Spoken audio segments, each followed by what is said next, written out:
questions? Anybody have any questions? Anything they're working on they would like me to look at with the group?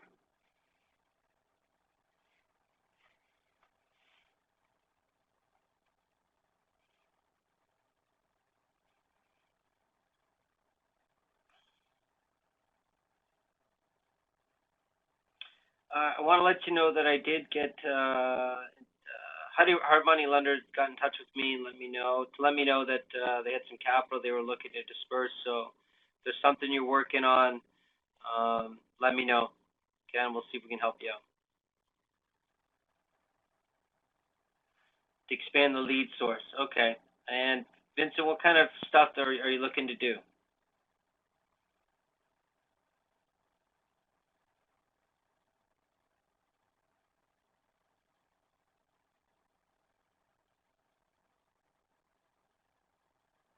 Income properties. Okay.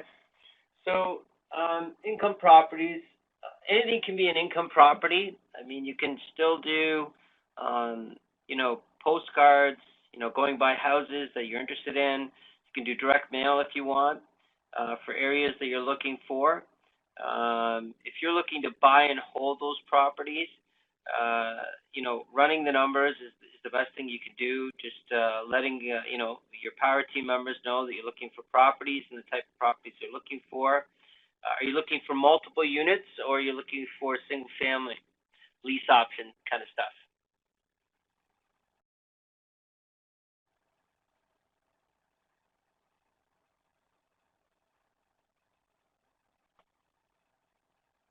Multi-unit. Okay. So multi-unit, I mean, you can definitely look on MLS for multi-unit. Again, right? Multi-unit. Sometimes those are going to be in retail state. They're more loosely, multi-unit cannot.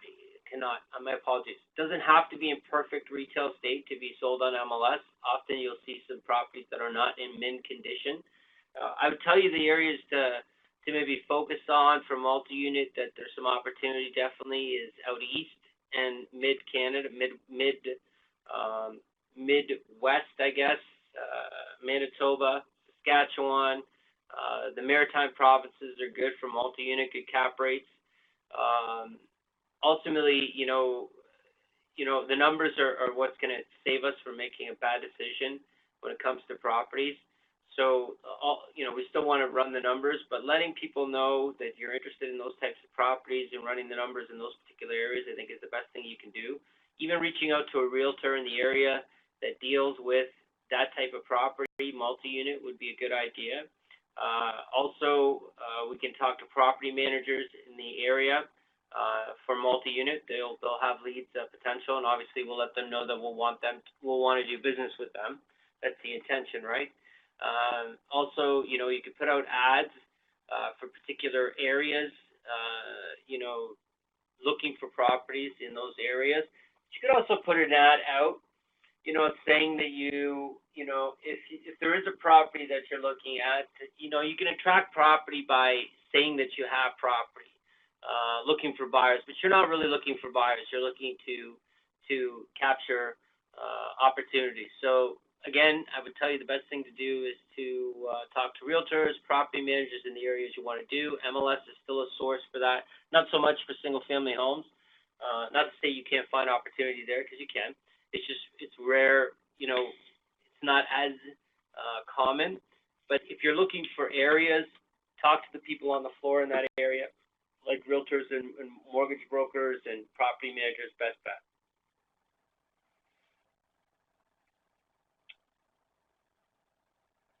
Does that make sense? Is that good?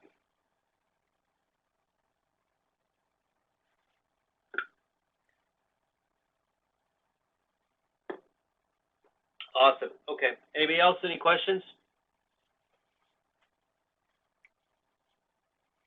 Okay. Everybody has the terms and conditions, right? That I gave you last week. I've given to you in previous weeks. The terms and conditions attached to the document. Everybody has that, yes? No. Okay. No worries.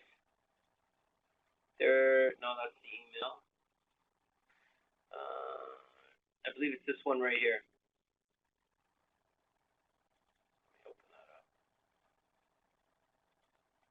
sure we're working from the same file.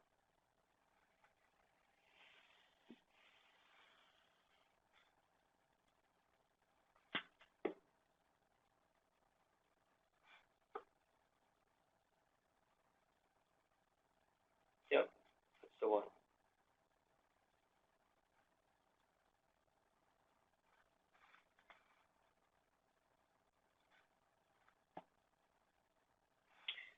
Okay, everybody got it now? No problem.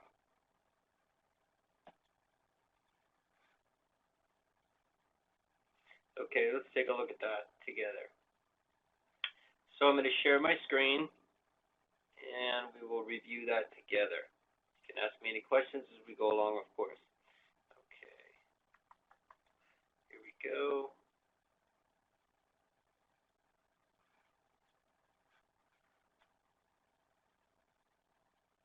Beautiful. All right, here we go. I'm just going to make this a little bit larger. There we go. So the terms and conditions of the schedule, we'll walk through this slowly together, then you can ask any questions, okay? So the terms of this terms and conditions of the schedule, and we put the letter in there, whatever letter we would have Appendix A or Schedule A, shall prevail in the event of conflict with terms and conditions of the attached agreement of purchase of sale. Okay, so it just means that any terms and conditions that conflict with the original offer to purchase contract, this one will prevail if there's a conflict between the two, okay?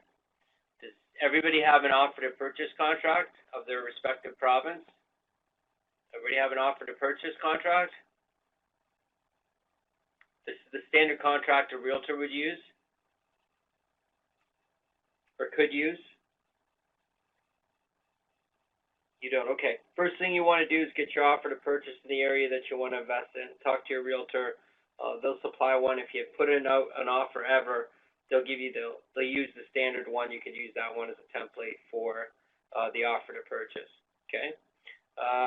And it's good just read through it. Some of the stuff in there, I mean, all of the stuff is important, but this is really the most important document for us, the investor, as it allows us to do our due diligence with the ability to exit the contract if it's unfulfilling or doesn't fulfill what we thought it would or what the seller was telling us it would. And there's nothing wrong with exiting a deal that's not good. The thing you want to make sure is when you're doing these deals, you want to hold up the seller. So you want to be efficient in finding out and doing your due diligence if the property is worthy of you moving forward and purchasing it. So the offer is conditional upon the buyer. So we're looking at this section here. The offer is conditional upon the buyer being satisfied with the statement of income and expense, which the seller agrees to provide within 5 business days. Now, again, this 5 business days here, this could be anything. It could be 10 days, 14 days. It could say nothing, right? You could say provided expenses which the seller agrees to provide, and then don't put within 5 business days of acceptance of this offer and for the period of this date. You could just put including rent receipts for each apartment to verify the tenants are paying monthly taxes, tax, insurance, hydro, gas, water bills for the same period, as well as receipts for any other expenses and improvements to the property will also be provided to the buyer. Now, all we're doing is we're trying to get the income and expense statement. We're trying to understand if this property, so we can run our numbers if the property cash flow is based on what they've provided to us. If they do not provide it in 5 business days, if we put 5 business days, what does that mean? Well, obviously we can change it, and here the periods of, we'd like minimum of 2 years, 3 years would be better. So we would put from 2016, 2015 to 2000 to present, 2017 to present, whatever it is, you can provide that. But you want some background on the property and what income has been provided to that particular income. What you also want to see is continuous rents coming in from the same tenants. Sometimes, it's not uncommon, but if a property is being sold, they'll get tenants in as quickly as possible with maybe no lease, but they're short-term tenants. Or even if they have a lease, it's obviously better if they have a 1-year lease at least. But they could be month to month just to get them in the property so that they can show the income on the property. So you want to make sure that you can verify and see that, and rent rolls will also allow that. You'll see the income statements of the income coming in. Okay. Any questions about that one? So 5 business days is pretty standard. The other thing I'll add is you're not always going to get the complete information, which is not a bad thing. If it's incomplete information or there's a delay with providing that, it just means that the property typically has been mismanaged, and that's obviously one of the motivations in that particular case where someone would want to sell the property. Okay, they're just not managing it, they're not on top of it, they've lost interest, whatever it is. They're a tired landlord. So don't panic if the information's not all there, it hasn't been provided in 5 business days. Obviously, if it hasn't been provided in 5 business days, this can be extended, but we can also use the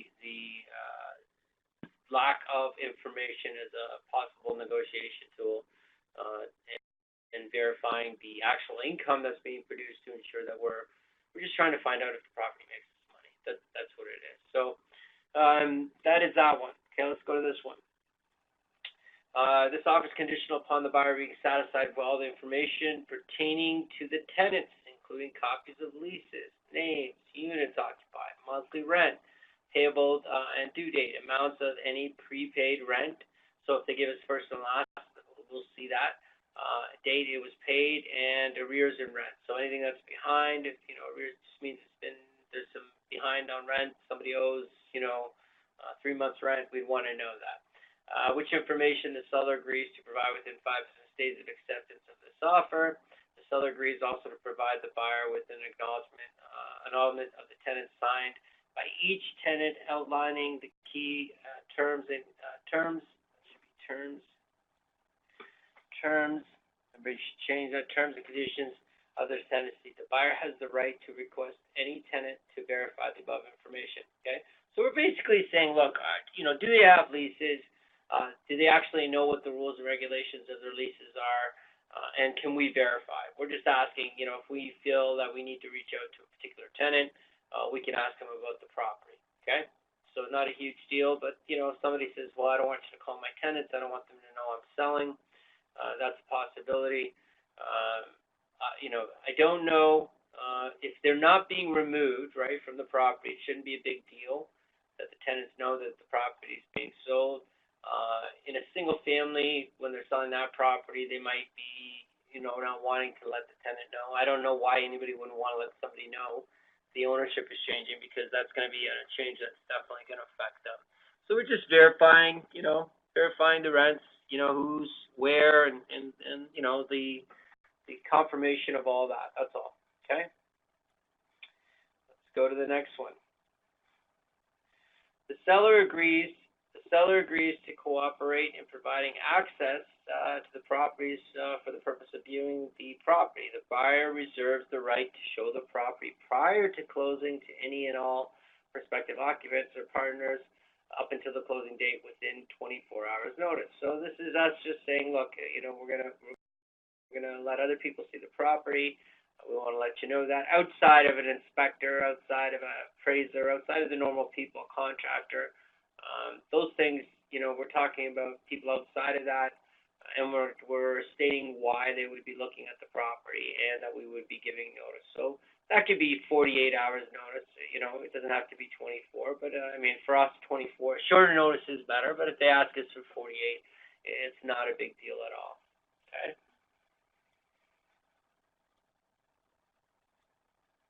Okay, the offer is conditional upon the inspection of the subject property by the buyer or buyer's building inspector and the buyer's own expense, and obtaining a written report satisfactory to the buyer at its sole and absolute discretion by whatever date. So we could say, 14, 21 days, whatever, failing which the offer shall be null and void, and the deposit shall be returned to the buyer without deduction.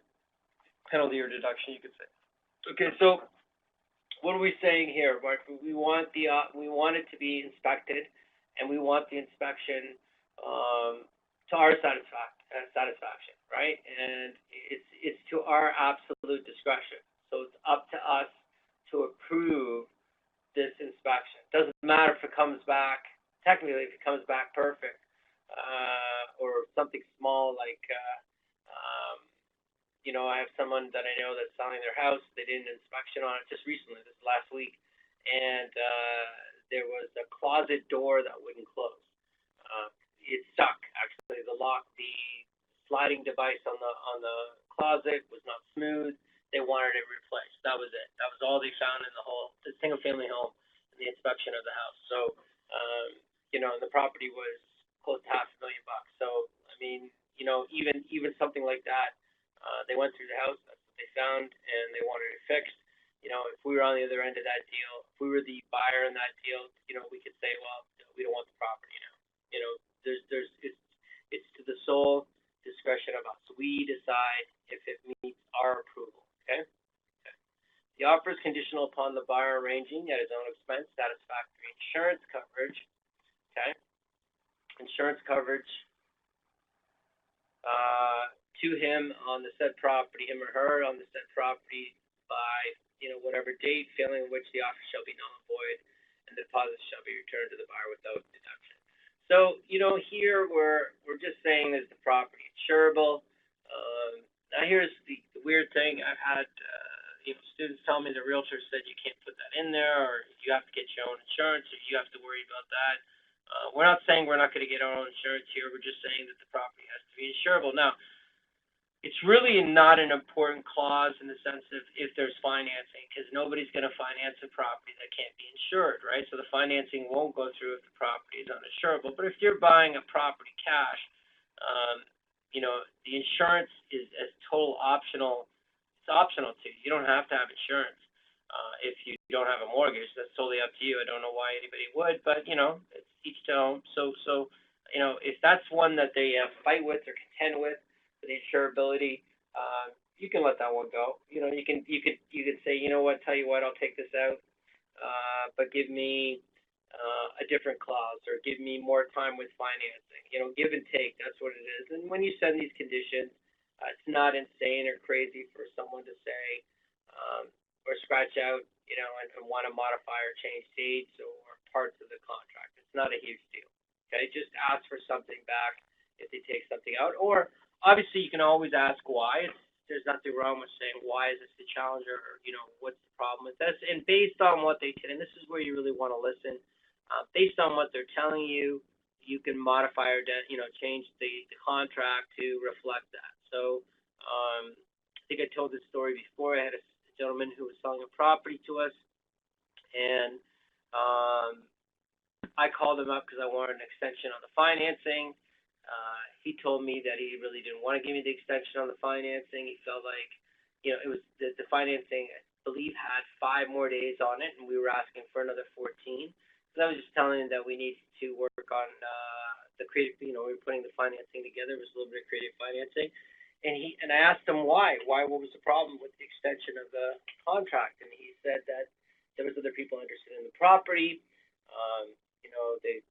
Other people are looking at it, and I said, no problem. I don't want to hold you up with the property. Tell you what, let me send you an addendum to change the contract that says that if someone makes you an offer on this property for whatever, I have 72 hours, legitimate offer, obviously real offer. I have 72 hours to match the offer. And if I don't, you get to sell the property to whoever you want. This is a simple modification that he was happy with. And what allowed me to do that is I just listened to what he was asking me for and modified it to allow him to get what he wanted and me to get what I wanted, which was an extension. Now, I wanted 14 days. I didn't need 14 days, but I asked for 14, double the time always, as a rule. And, getting those 3 days was all I needed, because each time a day went by, I got an extra 2 days. An extra 3 days. So it reset every 3 days. My apologies. It reset every day for 3 days. That's what happened. So you can, if when you're dealing with these agreements, don't get upset or angry or frustrated with it. Just try to find a resolution. But for the most part, if people are really interested in selling and they're reasonable and you're reasonable, you shouldn't have a problem with most of the stuff. Okay. Okay. The offer is conditional right here. The offer is conditional upon the approval of the terms of by the buyer's partners and solicitor. Now you can separate these into two different clauses. Partner one, they might have a problem with. Solicitor would be tough for someone to argue and say to you, I don't want this, why do you have that in there? It's a contract agreement. I want to be able to sign it now, and I want my lawyer to be happy with it. Now, if I do this, take the buyers out and just put solicitor, okay, and I put no time condition on this. What is this actually saying? Well, it's saying that my solicitor could say the property is no good up until the last day. They could say the property is no good, we don't want it, and then you're out of the deal, okay? Because there's no time frame here, right? If I don't say 14 days that my solicitor signs off, if I just put this and this is accepted, and this is the way I would send it, like this: buyer solicitor, no time frame, and they don't put a time frame. That would be a clause that would literally let you get out till the end. So I would send this clause. I would separate them like this. This is what I would do. Maybe just put the one, but if you want to put the two, I'd put it like this.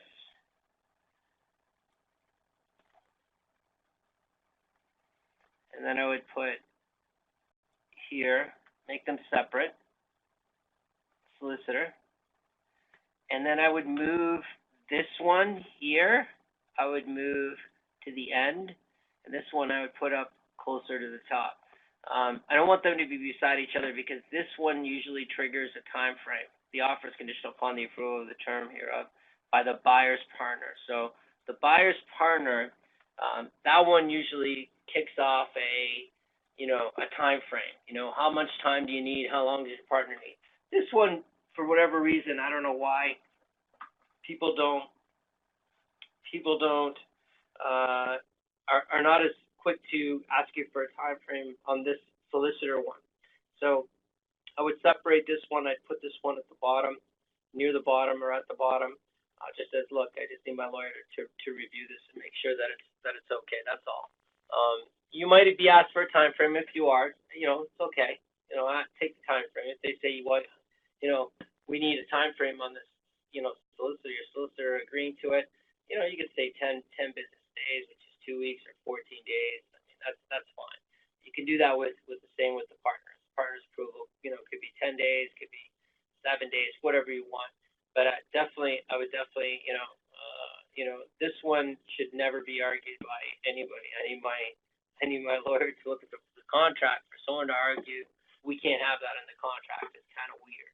So that would be alarm bells for me, for sure. So I to tell you the truth, I wouldn't even sign it if this was not in the contract. They have to be a big reason for me to forego this particular clause. It's just another clause to allow me to exit if the contract is not, if the property is not what it's supposed to be. That's all. This is not to hold up the property or, that's the whole point. That's what's so odd about it is when you're putting this contract together, all you're saying is, look, I need to make sure this property is real. That's all. That's all. I don't want, to say buyer beware, good luck and hope everything works out for you. I need to know that this property is actually going to produce income or do whatever you said it was going to do before I buy it. That's all. If it can't, I don't want the property. So that due diligence process needs to be allotted for in the agreement to allow me to look over the agreement, the property, the leases. I have to be able to see this stuff, and why anybody would argue they don't want all these clauses in there. And typically it's the realtor that doesn't want it in there. I have nothing against realtors, but for realtors saying they don't want these things in there, typically it's because they want to be able to close the deal as quickly as possible. I don't blame them. That's how they get paid. They only get paid when the deal is closed. But we have to stay firm and make sure that these agreements fulfill what we need to, and that's simply the time to do due diligence. That's all, to put the deal together. Okay. The offer is conditional upon the buyer obtaining at his own expense satisfactory finance to his, her, or them for the said property on or before the date, whatever date, 14 days, 21 days, 10 days, failing which this offer shall be null and void, and the deposit shall be returned to the buyer without deduction. So at his own expense, satisfactory financing to them, to the person, to us, right? The said property owner before the said date. Now, this agreement, this is pretty important because it doesn't say bank financing, right? Bank financing would mean if they could get you bank financing, you'd be in the deal. Financing has to be suitable for you based on you. Now you could add, let me show you what you could do. At its sole discretion. So you could say, you could take this part here, see, written it this way too. Before date, see if it fits here.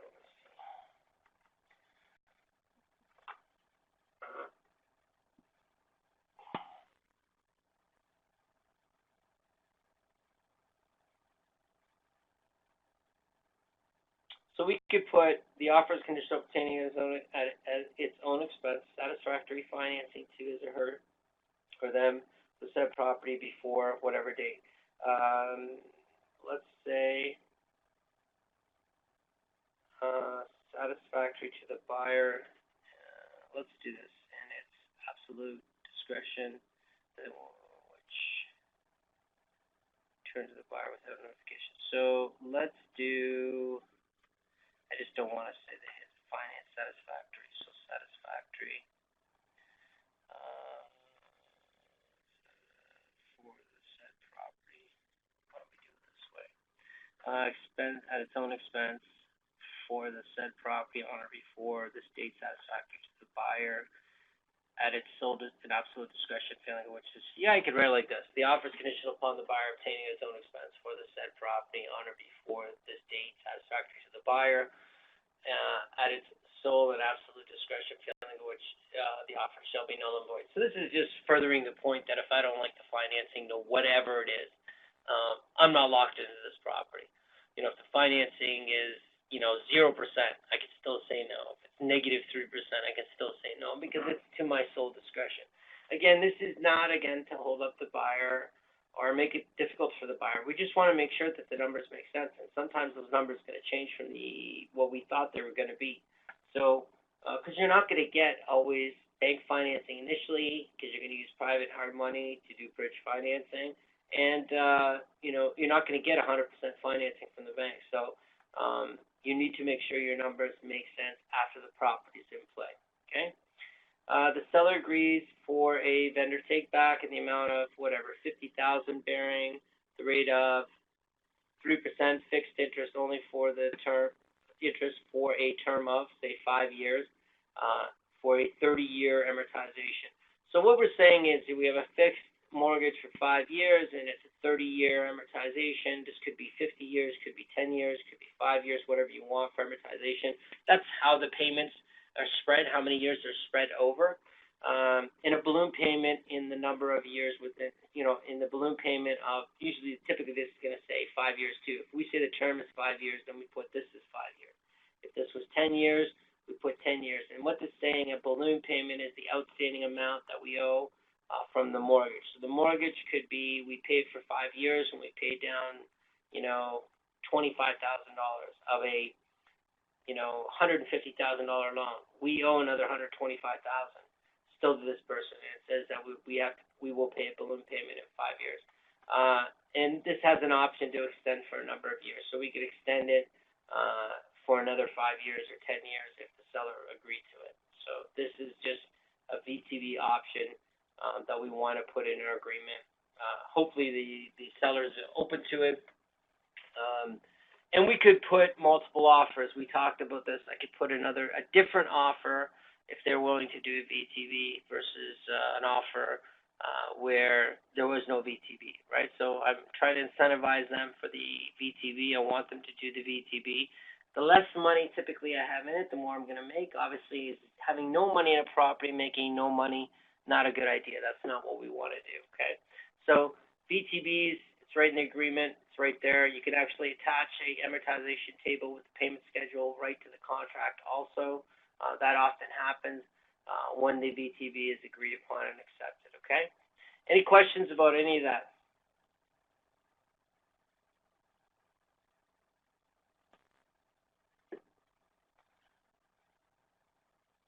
Okay. So the other thing is, if you put this in an email and say attach this to the contract, you might get some pushback initially because it's the initial contract, right? You can simply say in your intent email, the email intent that you're interested in the property.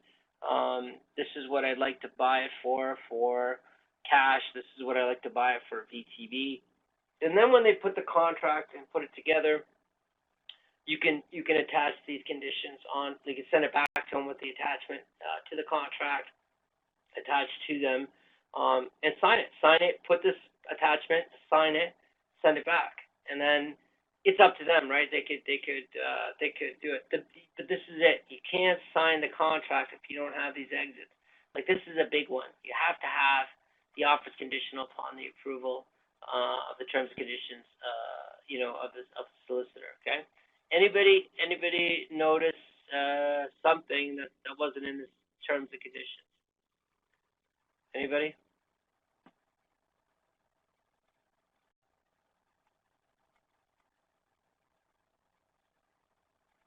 Okay, let's do this. Let me show you this one. This one? No.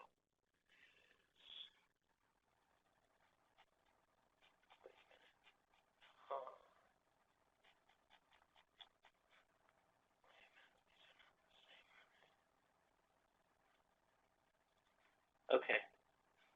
So there's a financing one. This is another one. Financing one. Let's cut off though. Expense verification, rent verification, viewing property, insurance cover, buyers and solicitors, right? Okay. Anything? What about this one? Everybody see that one? This is a terrible. Let me see how I'm gonna fix this. Will that work?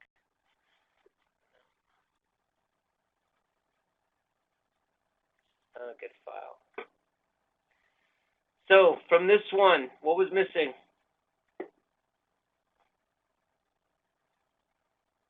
Was it missing? Everybody see that? So this is the buyer being satisfactory with the states of income. The offer is conditional on the buyer satisfied with the information from the tenants. The seller agrees to cooperate in providing access to the property. The offer is conditional upon inspection.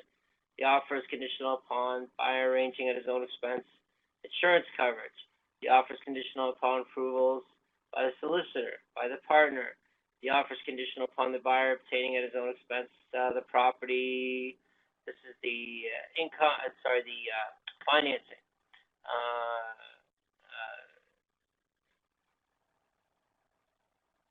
You know what I didn't put in there? Let's see what I did here. Let's do this. There it is, satisfactory financing. So it has to be here. That should be satisfactory financing.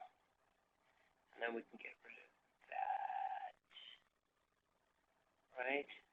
Its own expense. Its own expenses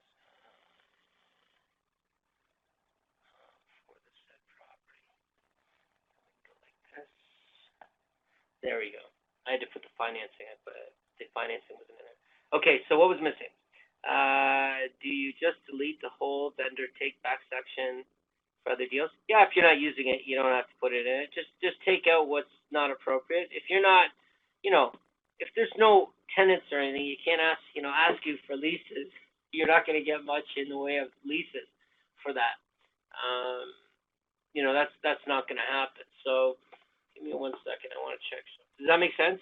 I mean, yeah, you should delete anything that doesn't, meet, what you're doing in that particular deal, right? Obviously, that's a very important question. Why would I put that stuff in if I'm not using it? So yeah, you don't want to put that extra stuff in there if you're not using it. Give me 1 second. I just want to check something.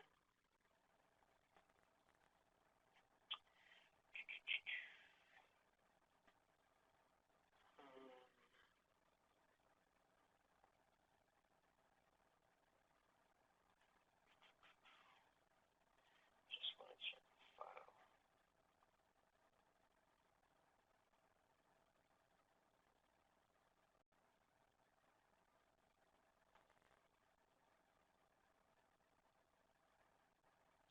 Okay, I'm gonna give you another one. This is it's a good one. I like it. It's. I just want to check something about the U.S. agreement attached. Purchase and sale. Give me 1 second. Give me 1 second. It says own expenses. Okay, the terms, conditions, schedule B. I just got to read it over 1 second. I'll bring it up. Income, expenses, zoning, rents, rent comparables, assignment. Okay, I'm gonna show you another one. Okay.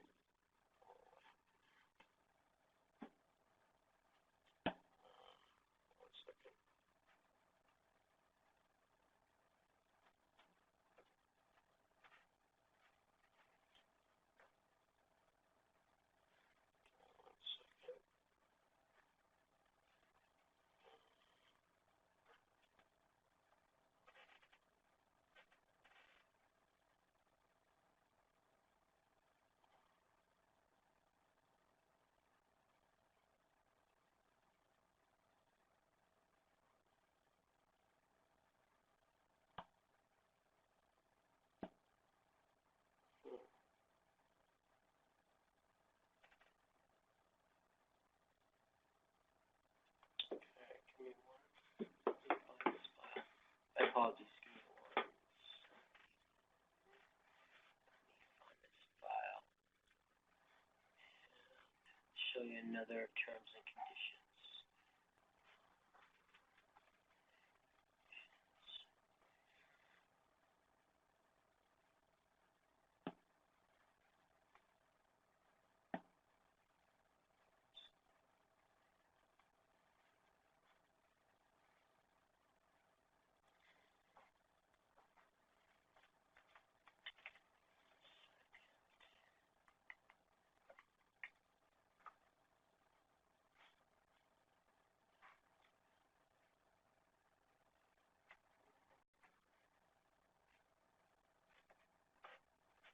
Sorry, guys. I'm trying to find another one that you can look at. Give me 1 second. We'll find this.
Give me 1 second. I'm just gonna stop sharing for a second to bring up this file, okay? So you guys can have it. Just need to. Sorry for the silence. I was in deep thought. I was researching to try to find this file. So give me a second. Get some other.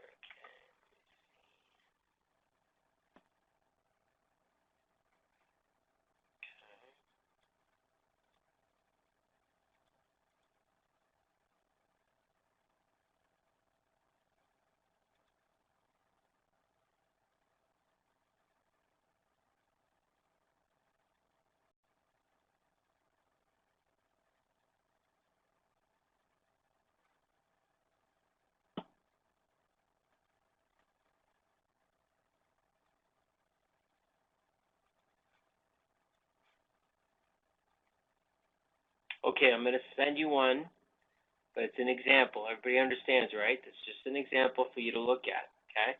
Now, I just wanted to look at it because I wanted to see if okay, tax, insurance, so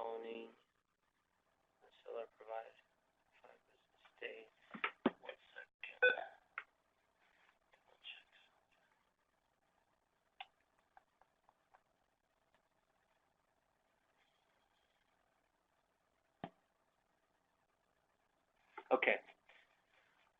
Let me show you another one, okay? Just as an example. So let's do this again.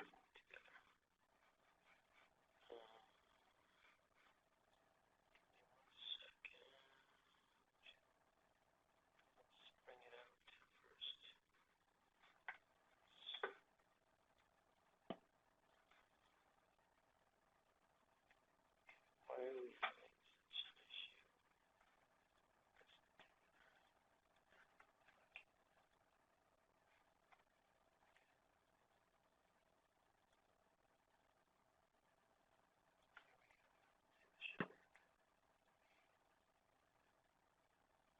All right.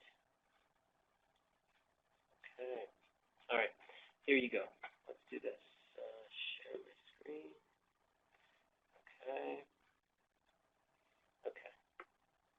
So everybody see that okay? Sorry for the delay there. I just thought about this when we were looking at the other one. So here we go. So Schedule A, initial deposit $100, closing date just doesn't matter, right? July 22nd, 19th. Terms, conditions, Schedule A shall prevail in the event of conflict, terms, condition, attached, standard agreement, purchase, or sale. The buyer agrees to pay a further sum of $5,000 payable to the buyer's title company in escrow upon removal of conditions contained herein as a supplementary deposit to be held in escrow pending completion or the termination of the agreement. This amount is to be credited towards the purchase price on completion of the transaction. So it doesn't have to be a title company. This is something you would say use in the U.S. or something like that, where you say, this is what you're saying in this contract. You're just saying, look, I'm giving you $100 now, okay? I'll give you $5,000 more when these conditions are met. You know, when certain conditions are met, I'll pay you a bigger deposit, but right now I just want to hold the contract to have the time to do it, okay? Does everybody understand that? We're good? Does that make sense? Somebody? Anybody? Does anybody have questions about that? You good? Everybody just went silent.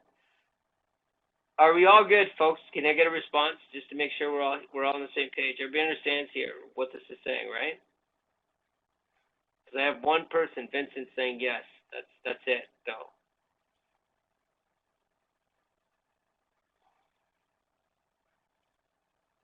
Okay, good. I'm trying. What do you mean by that? You're trying to understand? Is that what you mean? Okay. The buyer agrees to pay a further sum of $5,000 payable to, and this could be payable to the buyer. It doesn't have to say escrow. Could be, this could be, let's put that bracket for now. The buyer.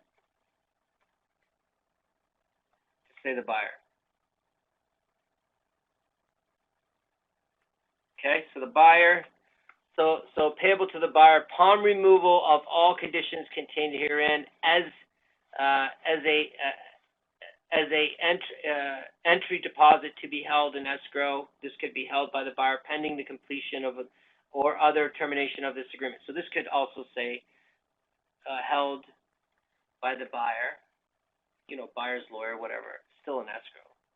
But you could say in escrow or buyer. So does everybody understand what's happening here? This just says, all this is saying is, look, I'll give you $100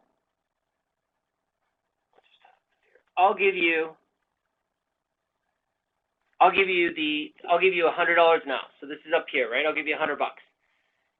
Once these conditions have been expired, I'll give you $5,000. I'll give you $5,000 deposit. Does that make sense? But they'll only get the $5,000 deposit if these conditions are met.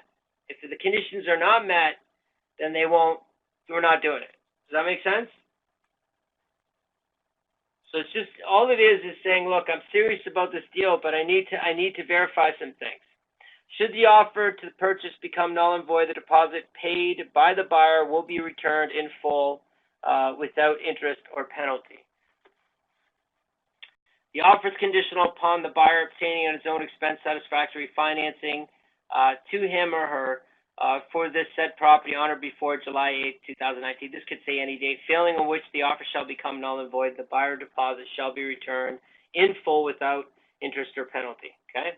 Then you see down here initials for the buyer and seller. So this would be attached to the schedule, to the contract. Okay. Everybody see that? Okay. Then we come down here. Schedule B, general conditions. Income and expense verification. We already went through this. This is a more in-depth agreement. Zoning, environmental, fire inspection, rent verification. Okay. Assignment. The assignment clause is in this one. The buyer shall have the right at any time before signing the deed of sale to sell the promise to purchase, which is the agreement, to another person or corporation, either existing or in the process of becoming incorporated, all at the sole discretion of the buyer. And from the date of the sale, the buyer will be released from the promise to purchase, and any deposit paid by the buyer will be returned in full without interest or penalties. Does that make sense to everybody? So this is a more in-depth agreement. Property viewing rights and show and inspection. Again, each page we're going to initial, and then we're going to by the buyer and seller. The offer is conditional upon the inspection, the insurance coverage, the approval. This offer is conditional upon the approval of terms herein the buyer's partner and lawyer. Like I said, I'd probably separate those. I would separate them. The seller can continue to offer the property for sale in the event the seller receives another offer satisfactory to the seller. The seller may notify the buyer within writing, delivery to the buyer. The buyer's address here indicated. The buyer shall have 48 hours. Do you remember I told you about this? From giving in such notice to waive his conditions by notice in writing, delivered to the seller, failing in which the offer shall be null and void, and the buyer's deposit should be returned without deduction. This is what I was talking about. And it doesn't have to be 48. It could be 72 hours. Like I did the one deal I was talking about, 72 hours. Everybody see that? So basically, you're just saying, look, I'm not looking to hold this property up. I just want to see if it's something I could do. If somebody gives you another offer, I have 48 hours, 72 hours, whatever you want, 24 hours, which is probably not a good idea. But this would allow the seller and the buyer to move forward quickly without any challenges. Okay? Does that make sense to everybody? Would you guys like a copy of this one?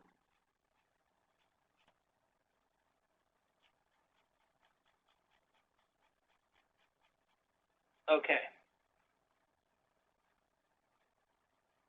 Okay. So this is what we'll do. Hold on.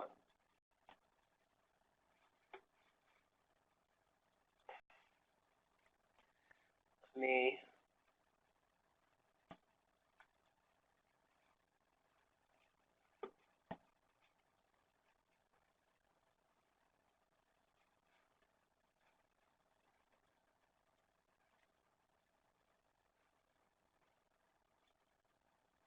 Second. We'll get that to you, okay?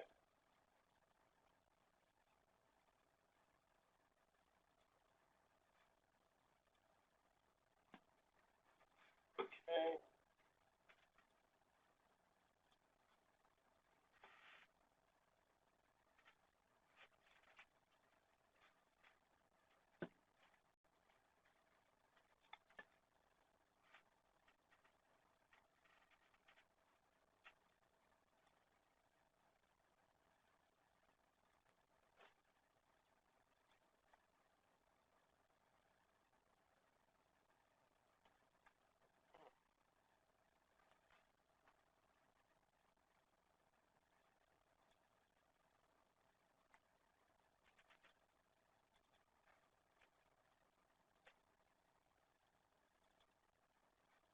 Okay, folks, I'm uploading. There it is. Go ahead and do that now.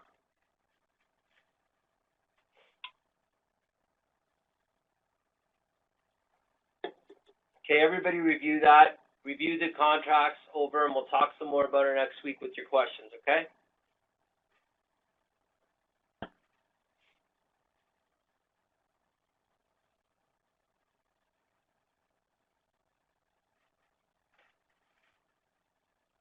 Can everybody just tell me when you got it? Just say I got it, just so I know that everybody's got it.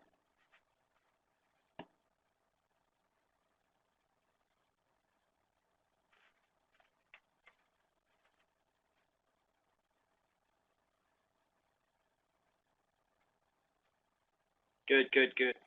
Okay. Gabe, yep, good. Good. Good.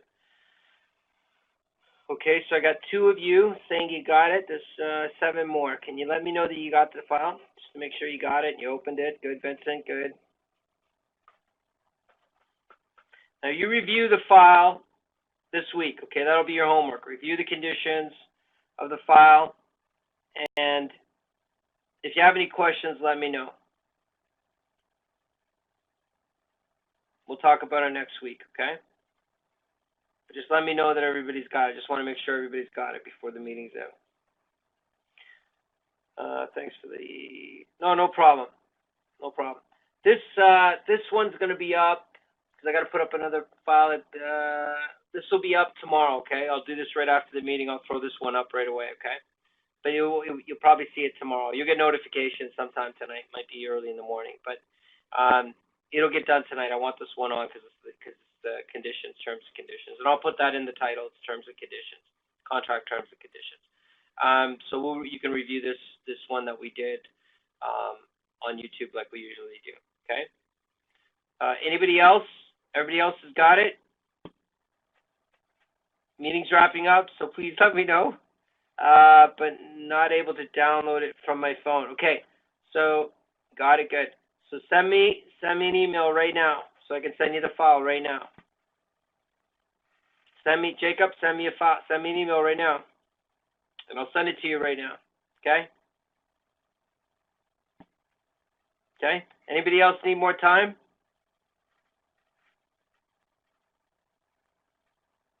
My pleasure. My pleasure. Okay, folks, we're going to wrap up the meeting. Does anybody have any questions before we wrap up? Good. So everybody read that over. Yeah, letter intent, same as before. So everybody review these terms and conditions, and then next week have some questions if you do. If you have any questions, we'll deal with it next week, okay? But just review it, and it wouldn't be terrible to take it to a lawyer, to have your lawyer review it, okay? Always a good thing that have professionals working on your team. Make sure that you're protected, okay? Awesome. All right, folks, I'm going to close up the meeting. If you have any questions, you know how to reach me. Still want you to put out some offers sooner than later in the next couple weeks, so